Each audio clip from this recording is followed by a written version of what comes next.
viewers মই নিতু মই আজি একদম সিম্পল ৰেচিপি এটা লৈ আহিছোঁ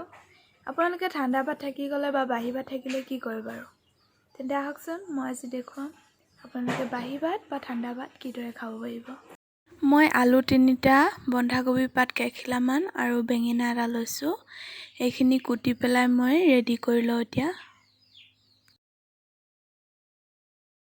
এয়া মই পিয়াজ এটা জলকীয়া 4টা আৰু নৰসিংহ পাত কেখিলামান লৈছোঁ এতিয়া মই কেৰাহীত তেল পাতি পেলাই কেৰাহীত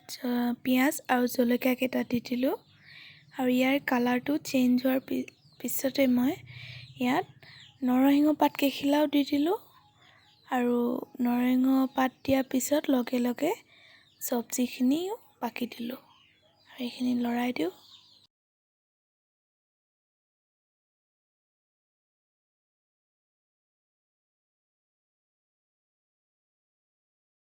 এতিয়া ইয়াত হালধি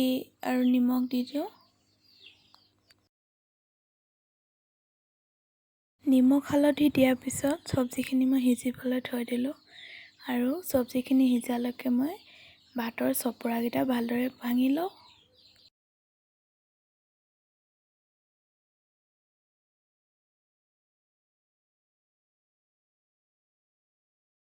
সবজিখিনি যেহেতু সিজিলে ইয়াত এতিয়া মই ভাতখিনি বাকি দিলোঁ আৰু এইখিনি মিক্স কৰি দিওঁ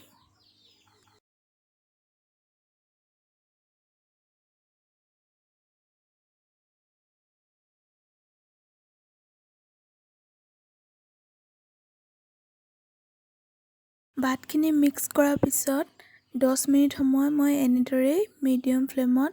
ভাতখিনি লৰাই থাকিম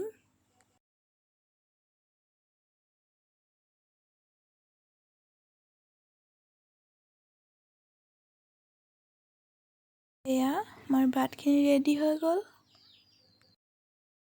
যদি ভিডিঅ'টো চাই ভাল লাগিলে তেন্তে প্লিজ লাইক কৰি দিব আৰু মোৰ চেনেলটো সাবস্ক্ৰাইব কৰি দিব থ্যাংক ইউ